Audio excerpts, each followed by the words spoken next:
Ça tourne. 0, action. Le partage d'expériences permet la mise en valeur du travail des uns et des autres. Il favorise l'enrichissement mutuel et les développements innovants.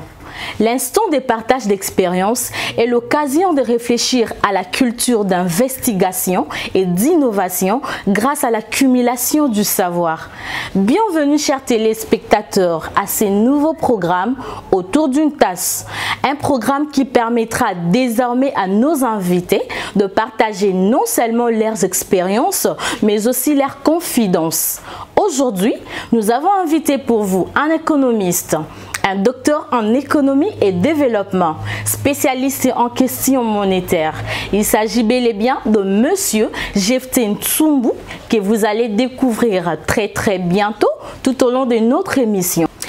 Alors, je vous prie de nous accorder un instant. Nous allons à sa rencontre partager une tasse de café. À tout de suite.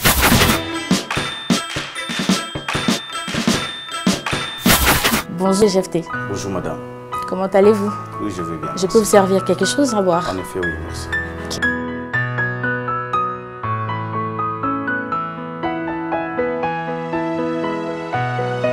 Monsieur Jephté, je parcourus votre CV. J'étais impressionnée, vraiment impressionnée. J'aimerais savoir qu'est-ce qui vous a poussé, quelle a été la motivation pour aller trop vite en fait. Je voulais savoir, et c'est une providence. Merci beaucoup madame pour la question. Vous êtes impressionnée par mon CV, ok, oui. Merci. Je pense que d'abord c'est une grâce, c'est la grâce de Dieu. Ça c'est la première des choses, parce qu'évidemment, il y a des gens qui ont mon âge et qui ont bien étudié aussi, qui n'ont pas peut-être eu cette opportunité d'avoir ce parcours. Donc moi, c'est une grâce d'avoir fini mes études universitaires très jeune, mon diplôme d'études approfondies aussi très jeune, et jusqu'à avoir mon doctorat donc, à cet âge. Donc je pense que c'est une grâce. C'est une grâce. Oui, c'est une grâce de Dieu. Moi aussi, j'ai conclu que c'est une grâce. Ok, monsieur Jephté, vous êtes économiste, spécialiste en questions monétaires. C'est ça, c'est exact, n'est-ce pas? Exact. Vous avez étudié à l'Université catholique du Congo. Vous avez été assistant, vous avez assisté beaucoup de professeurs, vous avez encadré les étudiants. Quels sont les rapports qu'il y a-t-il le fait entre vous et l'enseignement? La relation qu'il y a entre vous et l'enseignement. Merci madame pour la question. D'abord, je dois vous avouer que j'aime beaucoup l'enseignement. Pour moi, c'est une passion, c'est une vision de base. Hein. Quelle que soit l'ascension professionnelle, j'ai toujours aimé enseigner, demeurer enseignant. J'étais assistant très jeune, aussitôt que j'avais fini mes études universitaires. Donc, quand j'étais d'abord comme licencié, avec distinction effectivement, j'ai été assistant à l'Université catholique pendant plusieurs années. J'ai fait 3 mandats. Et puis, au même moment, j'enseignais à l'Université chrétienne Cardinal Maloula, qui est ex-ISPEL. Donc, je fais pratiquement 5 à 6 ans comme chargé de cours. Donc, j'ai enseigné économie politique, macroéconomie, économie monétaire. Ensuite, j'ai eu l'opportunité de pouvoir enseigner aussi dans d'autres universités. J'avais assisté le professeur Iti Melongo pendant plusieurs années, notamment à l'UPC, et à l'ENF aussi j'ai enseigné, à l'université de Mbujimai à Kassai Oriental, l'université de Chikama. Donc l'enseignement, j'aime ça, et l'enseignement permet à nourrir davantage mon intellect, et ça me permet de pouvoir demeurer toujours vif dans la réflexion ainsi que dans la recherche. Bon, si je comprends bien, c'est cette envie-là qui vous a poussé d'aller très loin jusqu'à défendre la thèse de, oui, la thèse de doctorat, que vous avez défendue, oui, effectivement. Dernièrement, au mois de septembre. Effectivement, j'ai soutenu au mois de septembre dernier. Évidemment, ça m'a pris beaucoup de temps. J'ai commencé mon diplôme d'études approfondies en 2007, mon 3e cycle en 2007. Et j'étais déjà pratiquement conseiller auprès du directeur général de la DGRA du ministère des Finances pendant 6 ans. Donc, j'ai fait le DEA, ça m'a pris beaucoup de temps. J'ai fini 4 ans après, et puis j'ai commencé officiellement mon doctorat à l'école doctorale en 2012. Donc, vous comprenez qu'en principe, je devais terminer la thèse de doctorat en 2015, hein, si j'avais eu plus d'opportunités d'être plus dégagé. mais avec toutes mes fonctions professionnelles que j'avais et aussi plusieurs réalités lorsqu'on rédige la thèse. Et quand je me suis retrouvé à l'étranger, précisément aux États-Unis, je me suis cassé les jambes pour terminer correctement et bénéficier surtout de la disponibilité de l'information que j'avais trouvée pour arriver à terminer rapidement et soutenir ma thèse. Donc c'est comme ça que j'ai fini en septembre dernier ma thèse de doctorat et la soutenance. Identification des canaux de transmission des impulsions monétaires en RDC. Ça a été les sujets de votre thème, oui, de votre thèse plutôt. Nous voulons savoir quelle a été la quintessence de cette thèse. Ok. Cette thèse de doctorat, madame, nous étions très préoccupés par deux choses. La première des choses, ce qui nous a poussé à travailler sur cette thématique, ce sujet important, impérieux pour nous, indispensable, c'est que d'abord, nous avons remarqué que l'Institut d'émission procédait pratiquement à des ajustements ou à des modifications des instruments de politique monétaire, ça préalablement mené des études en profondeur ou encore des études de recherche formelles sur l'identification des mécanismes ou des canaux de transmission. Parce qu'évidemment, lorsqu'on décide sur la modification, par exemple, du taux directeur de la Banque centrale, vous devez savoir cet instrument donc, va prendre quelle voie pour atteindre l'économie et les marchés. Et deuxièmement, c'est que nous étions préoccupés par notamment la détermination du délai de réaction, du délai de transmission des instruments de politique monétaire pour atteindre l'économie et les marchés. Quand je parle de l'économie, je vois pratiquement l'aspect production, activité économique. Et quand je parle du marché, je vois principalement l'inflation, l'indice des prix à la consommation, dont la variation se résulte par l'inflation. Et aussi, je vois aussi notamment les taux d'échange, qui est pratiquement un élément très lié avec l'inflation. Donc, ce qui fait que la Banque centrale n'avait pas clairement les délais de transmission de ces instruments. Pourtant, beaucoup d'économistes, notamment Meshkine, et quand vous voyez même les économistes de la nouvelle macroéconomie classique, notamment Walsh, et Goodfriend et plusieurs d'autres, ils estiment qu'en principe, les banques centrales devaient avoir une maîtrise parfaite des délais de transmission ainsi que des mécanismes de transmission de la politique monétaire pour leur permettre de décider sur les instruments avec connaissance, avec une forte maîtrise de l'économie dans son ensemble, en vue de pouvoir savoir si les décisions devront stabiliser davantage le cadre macroéconomique. Qu'est-ce qui constitue la motivation du choix de votre thème? Justement, c'est ce que je dis, effectivement, parce que nous avions compris que, outre un encadré ou un petit article qui était publié par quelques économistes du FMI, notamment Jaja Samiramine et Sike Fischer, et ils avaient estimé que la Banque centrale du Congo ici, pratiquement en RDC, les délais de réaction n'étaient pas connus de la politique monétaire. Et les mécanismes de transmission n'étaient pas empiriquement identifiés. Et c'est comme ça qu'ils avaient fait un petit travail, et juste pour les taux d'intérêt, qui était intitulé « Évaluation de la politique monétaire », ils ont obtenu pratiquement 8 mois pour eux, c'est-à-dire que le délai de transmission des impulsions monétaires dans l'économie devait prendre pratiquement 8 mois. Et c'est dans ce sens-là que nous aussi, nous avons dit, voilà, nous devrons dans le même sens arriver maintenant à déterminer pour chaque instrument de politique monétaire et aussi faire maintenant des restrictions courtes et long terme en vue de savoir nécessairement combien est-ce que la politique monétaire peut contribuer à l'économie et dans combien de temps. Et nous avions trouvé, rapidement pour dire, nous avions trouvé pratiquement 8 ans, 11 mois.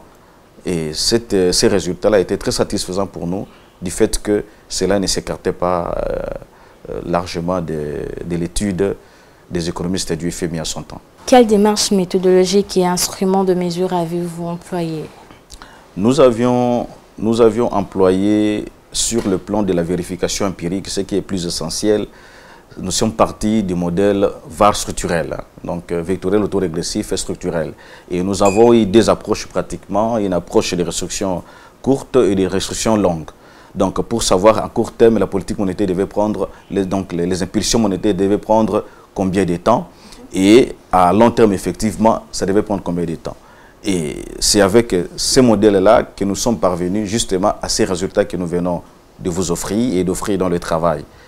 Et aussi, un élément important, c'est que, quand bien même nous avons utilisé VAR structurel, mais nous avons eu quand même aussi à combiner avec le substrat empirique sur base du modèle dynamique et stochastique. Signifie le modèle DCG. C'est un modèle qui a des des bases microéconomiques, des fondements microéconomiques qui permet effectivement de pouvoir saisir les imperfections dans le marché, les imperfections dans l'économie, à pouvoir étudier ou identifier ou étudier, estimer de façon approfondie d'abord les ménages et les firmes ou les entreprises et établir par la suite l'équilibre entre les deux agents économiques. Et c'est justement à partir de ces modèles-là que nous avons justement parvenu à pouvoir comprendre que la politique monétaire devrait avoir un visage humain. Un visage humain, c'est-à-dire qu'une politique monétaire qui n'est pas au service uniquement de pouvoir stabiliser les cadres macroéconomiques dans son ensemble, mais aussi veiller à ce que ça puisse avoir des effets très positifs sur les cadres microéconomiques. Donc, c'était ça fondamentalement ce qui était l'essence de notre étude. Okay. Quelle est la contribution de votre travail dans les stratégies de la politique monétaire de notre pays? Dans notre pays, la contribution elle est simple. C'est qu'aujourd'hui, comme nous avons eu à relever dans notre travail, évidemment, je dois vous rappeler que, madame, la plupart des banques centrales dans les pays en développement, notamment même notre pays, la détermination ou la fixation des instruments de la politique monétaire tels que les taux d'intérêt, par exemple, est basée sur notamment l'analyse liée notamment au comportement de l'inflation, soit l'inflation en glissement annuel, soit l'inflation annualisée par exemple, ou encore, bref, c'est basé sur le comportement du taux d'intérêt réel, qui constitue pratiquement la différence ou la différentielle entre les taux d'intérêt nominal ainsi que l'inflation anticipée, qui est ici au Congo, on utilise l'inflation annuelle parce qu'on ne produit pas l'inflation anticipée. Alors, cette philosophie, cette approche, cette option n'est pas mauvaise, mais simplement, elle est beaucoup plus, je dirais, à mon avis, moins globalisante, moins totalitaire et encore, je dirais, moins prudente. Parce qu'évidemment, l'inflation, vous pouvez trouver que le taux d'intérêt réel est positif ou négatif. Et directement, vous déterminez l'instrument, le niveau d'instruments à utiliser dans l'économie dans les mois qui suivent. Mais dans les 2-3 mois, il peut y avoir encore d'autres facteurs peut-être qui peuvent surgir dans l'économie et qui peuvent mettre à mal les situations du cadre macroéconomique. À ce moment-là, la Banque centrale sera encore tentée, compte tenu du comportement de l'inflation, vous changez encore, par exemple, les taux d'intérêt. Ou encore au niveau du Katanga, les prix de maïs ou les prix de blé, par exemple, changent brusquement, ce qui influe sur l'inflation. Donc vous allez commencer à ajuster les instruments tenant compte du taux d'intérêt réel, ce qui est bien, mais ce qui est vraiment beaucoup plus simpliste. Aujourd'hui, la plupart des banques centrales dans le monde, justement, fixent ces éléments autour notamment des études beaucoup plus empiriques basées sur, telles que vous avez les modèles de Taylor, par exemple, qui vous permet notamment à pouvoir savoir l'orientation ou encore l'efficacité de la politique monétaire. Et il y a les autres économies ou les autres banques centrales qui utilisent les modèles dynamiques et stochastiques, effectivement, pour arriver à pouvoir comprendre davantage l'efficacité de la politique monétaire en profondeur.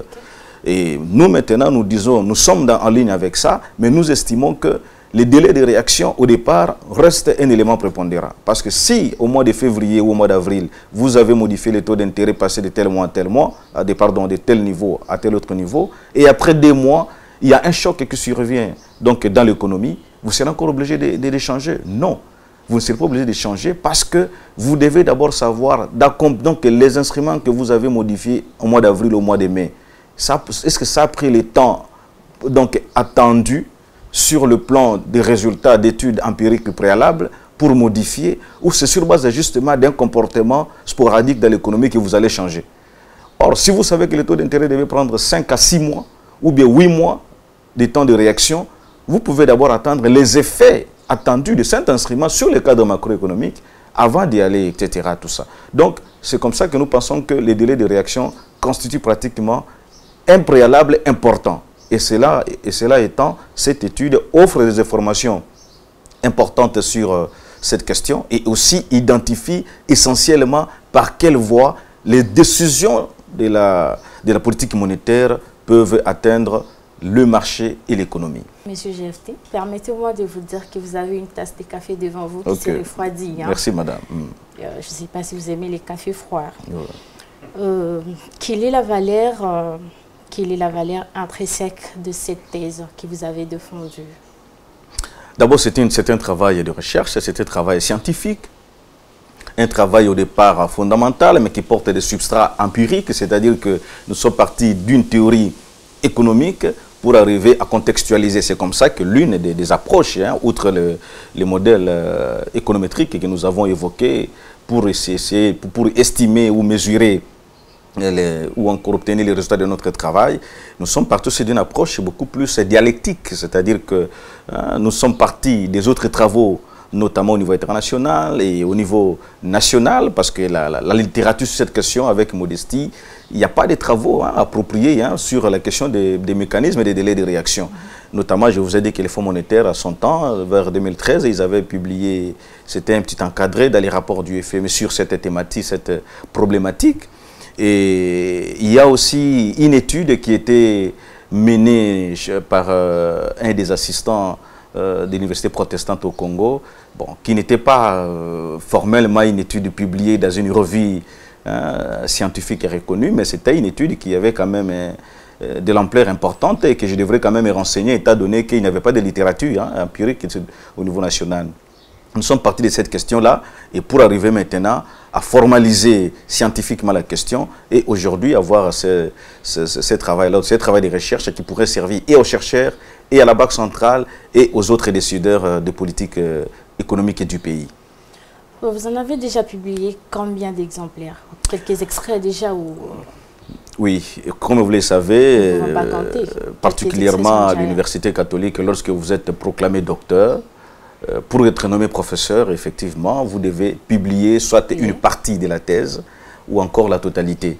Et nous avons déjà mis en route 2 articles, d'ailleurs que nous avons déjà soumis cela notamment à certaines revues au niveau national qui vont sortir sous peu. Et déjà, je vous informe qu'avant de soutenir même ma thèse, au mois d'avril dernier, même si vous allez au niveau des sites internet, et vous allez voir que nous avions déjà publié un article sur l'importance sur cette question au niveau des États-Unis à Washington, particulièrement à la revue scientifique Applied Economics, que nous avons publié cela. Donc ça existe c'est disponible à l'internet. Donc c'est pour dire que la publication, elle est déjà là et d'autres publications viennent. Devons-nous comprendre que votre thèse répond à un besoin réel pour notre pays? Oui, c'est un besoin réel, effectivement. Lesquels? Le besoin là justement de pouvoir renforcer l'efficacité, améliorer l'efficacité des décisions de la politique, de la conduite de la politique monétaire de la Banque centrale.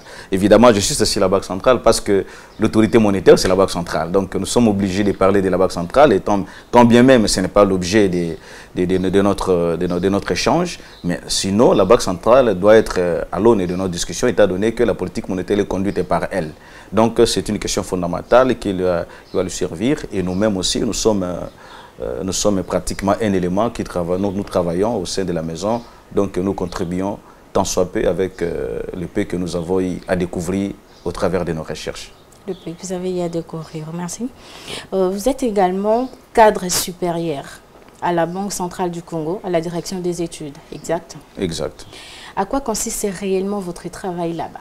Oui, mon travail, effectivement, comme vous l'avez dit, je suis cadre supérieur à la Banque centrale, donc ce qu'on appelle chez nous, je suis manager de monnaie, crédit et institutions financières. Donc mon travail consiste à porter des analyses techniques sur le comportement des agrégats monétaires, des analyses techniques sur le comportement, sur la gestion de la liquidité bancaire, sur la conduite de la politique monétaire, c'est-à-dire que sur les instruments, s'il s'agit de modifier les instruments au sein de la Banque centrale, de la politique monétaire, notamment les taux d'intérêt de la réserve obligatoire, nous avons un travail en amont que nous faisons avec mes collaborateurs en profondeur pour notamment étudier si, par exemple, par rapport au contexte international, économique international, au contexte national, par exemple, et d'autres questions environnant les cadres macroéconomiques, est-ce qu'il y a lieu de pouvoir maintenir le taux d'intérêt à tel niveau ou bien changer? S'il y a lieu de maintenir les choses ou de les modifier à la hausse comme à la baisse, nous allons mener des analyses approfondies et nous faisons de façon administrative les documents à transmettre à la hiérarchie. Et c'est sur ce point que la hiérarchie devra en effet soumettre ça au comité de politique monétaire en vue de pouvoir procéder à la décision. Donc c'est ça notre travail qui est un travail important. Et pour même comprendre la pertinence ou l'importance de notre travail au sein de la Banque centrale, il faut simplement voir, madame, je dirais, le rôle classique ou chronologique des banques centrales. Les banques centrales ont principalement 4 rôles principaux ou 4 fonctions principales. La première fonction d'une banque centrale, c'est d'abord jouer le rôle ou la fonction d'institut d'émission. Institut d'émission, c'est-à-dire que la Banque centrale, c'est elle qui est chargée de pouvoir émettre la monnaie.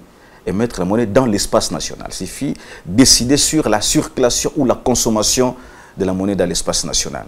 Donc, même si aujourd'hui, quelle que soit l'autorité au pays qui vous amènerait un billet de 50 000 ou de 100 000 francs congolais au niveau dans une alimentation, je crois que vous n'allez pas prendre. Parce qu'il y a aucun message de la Banque centrale qui autorise la consommation de cette monnaie-là. Mais si le gouverneur de la Banque centrale, aujourd'hui, il vous dit exactement telle monnaie est mise en place, comme on a eu à avoir des grosses coupures, tout le monde va prendre. C'est pour dire que l'institut d'émission, c'est le pouvoir qui revient à la Banque centrale de pouvoir émettre la monnaie, s'il suffit de déterminer ou encore décider la circulation, la consommation de cette monnaie et tout ça. Et je ne rejette pas que le rôle régalien de battre monnaie revient à l'État, mais le rôle d'émission monétaire revient à la Banque centrale. Et deuxièmement, la Banque centrale gère la politique monétaire. Sylvie met en œuvre, définit la politique monétaire et procède à l'exécution de cette politique monétaire. Et la Banque centrale gère les réserves officielles de la République qui permettent notamment de pouvoir couvrir certaines factures d'importation des entrepreneurs pour assurer notamment des importations et ainsi que pour intervenir sur le marché d'échange et couvrir l'autre paiement des dettes extérieures. Et en dernier lieu, la Banque centrale est prêtaire à dernier ressort. Donc quand les banques commerciales, par exemple, sont illiquides et qu'au niveau de l'interbancaire, entre elles, il n'y a pas de la liquidité, il y a la situation de sous-liquidité, les banques commerciales sont censées se refinancer auprès de la Banque centrale, soit dans un guichet court ou dans un guichet de facilité permanente pour des besoins de trésorerie, etc. Donc vous allez comprendre que déjà ce que je viens de vous citer là, c'est ce que fait notre service de monnaie et crédit et qui est essentiellement un service de caractère beaucoup plus indispensable dans le fonctionnement de la mise en œuvre de la politique monétaire. Ça fait combien de temps que vous êtes à la Banque centrale? Je suis jeune à la Banque centrale. Très jeune. J'ai déjà fait 6 ans. Je parcourus votre CV, je vais trouver que vous êtes passé par les FMI. Ok. Qu'est-ce que les FMI vous a apporté en termes d'expérience? Oui, l'expérience que j'ai auprès du Fonds monétaire, madame, c'est une expérience très riche et enrichissante. Pourquoi je l'ai dit? Simplement parce qu'évidemment, avec les fonds monétaires, j'ai bénéficié de cette connaissance totalitaire, globalisante et internationale. Cette maîtrise, je dirais, sur le fonctionnement de l'économie au niveau international et des institutions financières internationales. Et cette maîtrise de pouvoir savoir, lorsque vous travaillez avec les fonds monétaires, comment est-ce que vous pouvez travailler avec les fonds monétaires, comment le programme est conduit par les fonds monétaires, comment vous pouvez négocier avec les FMI. Et toutes les questions fondamentales. Parce que n'oubliez pas que le Fonds monétaire, c'est une institution qui a en charge la stabilité monétaire internationale, la stabilité macroéconomique au niveau international. Donc le Fonds monétaire, pratiquement, vous aide les pays à pouvoir stabiliser les cadres macroéconomiques, vous fournit des conseils importants et vous fournit aussi, si nécessaire, des capitaux frais pour arriver justement à redresser le choc de la balance des paiements, c'est-à-dire à conforter davantage vos réserves internationales et à pouvoir vous permettre à gérer les cadres macroéconomiques avec des bases assises de la gouvernance, de la transparence et de la traçabilité dans vos comptes financiers, économiques, etc. Donc, c'est pour vous dire qu'avec les fonds monétaires, j'ai beaucoup appris et j'ai eu l'opportunité pour votre formation de faire les missions, notamment du programme, avec les pays de la CEMAC, notamment le Tchad, et de faire l'article 4 avec la BEAC au Cameroun. Donc, ce sont quand même des expériences, je pense, qui nous ont permis de pouvoir savoir désormais comment l'économie fonctionne au niveau international et comment est-ce que les fonds monétaires travaillent et comment la Banque mondiale et les autres institutions fonctionnent. Ça saute aux yeux, hein. Vous avez beaucoup appris en tout cas. Parlons de votre passage au FMI. Pourquoi la RDC a-t-elle besoin jusque-là de cette institution alors que d'autres pays développés comme la France n'a pas besoin en fait de cette institution? C'est une question fondamentale que vous posez cette question parce qu'évidemment beaucoup de gens en parlent au pays. Pourquoi seulement la RDC? Pourquoi en Afrique? Pourquoi pas la Chine? Pourquoi pas les États-Unis? Voilà, pourquoi seulement la RDC? Les gens doivent être informés ce qui suit, madame. Que lorsque le Fonds monétaire est né en 1944, au mois de mai, dont le fonctionnement effectif était en 1945, je dois vous informer qu'en 1948, c'était le premier guichet, le premier pays qui a bénéficié des fonds du FMI, c'était la France. Et les pays ne vont pas auprès du FMI solliciter les fonds parce qu'ils ont besoin de solliciter.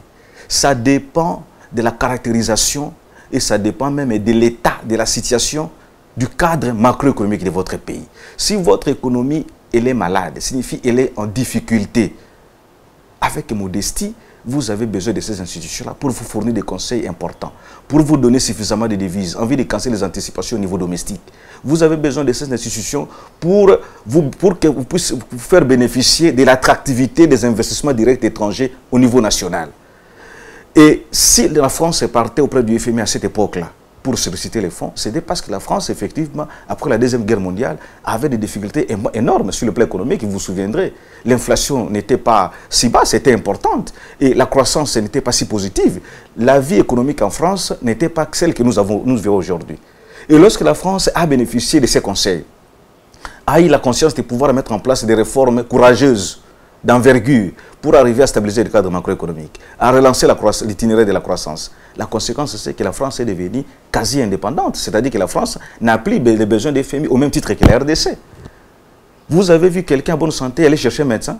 Non. On peut même commencer à vous soupçonner que non, vous êtes sorti avec une femme malade, c'est comme ça que vous allez chercher un médecin. Parce qu'il n'y a pas de température chaude, il n'y a pas de problème, et vous dites non, je vais chercher un médecin. Donc si nous allons près du Fonds monétaire, c'est parce que nous avons la surchauffe difficile dans l'économie.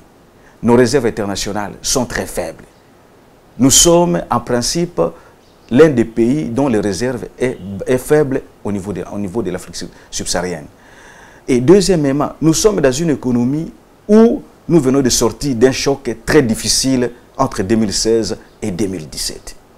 Donc les taux d'échange, vous vous souviendrez, en 2015, nous étions autour de 930 000 francs congolais, les dollars.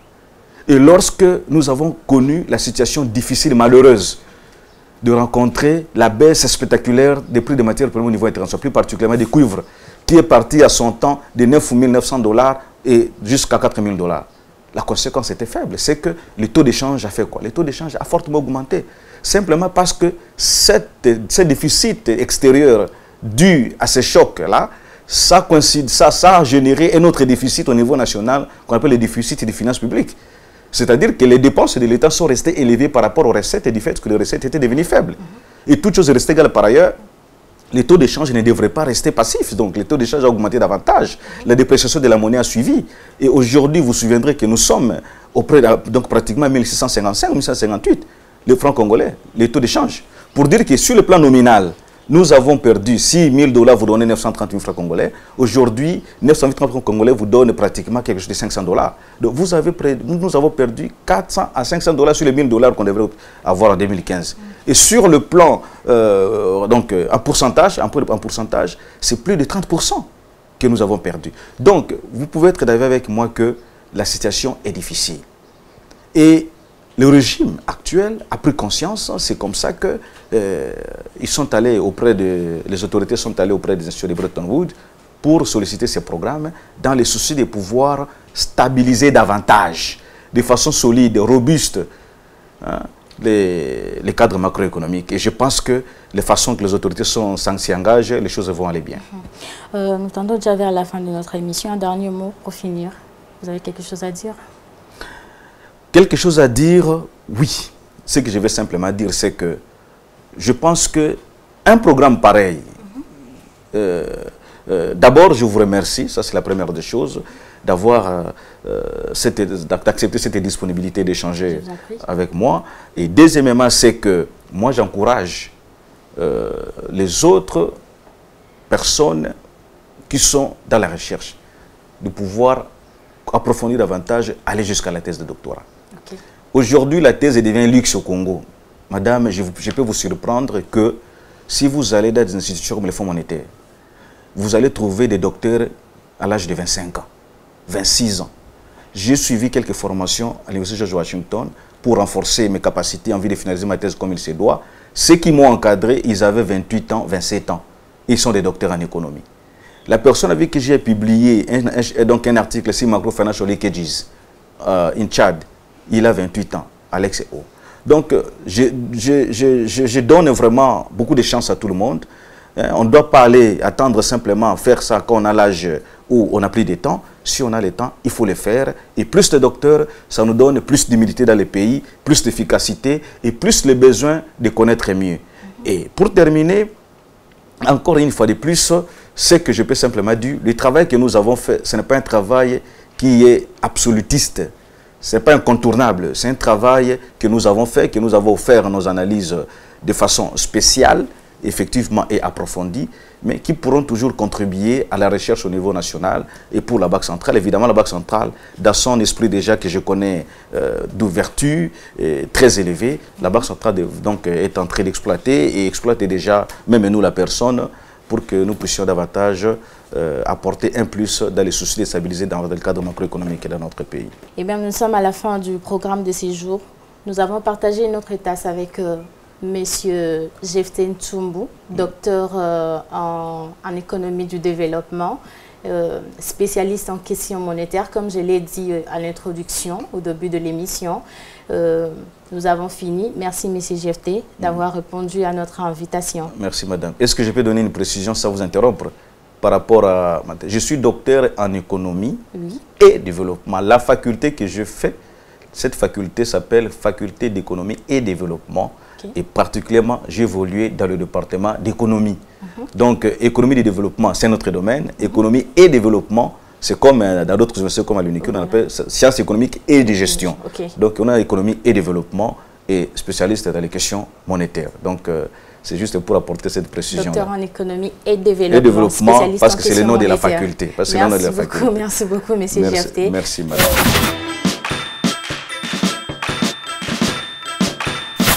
Eh bien, nous voilà à la fin de notre programme de 6 jours. Nous venons de partager notre tasse de café avec M. Jephté Ntsumbu, économiste, spécialiste en questions monétaires. Nous vous prions de nous contacter au numéro affiché dans les génériques. Merci et à bientôt.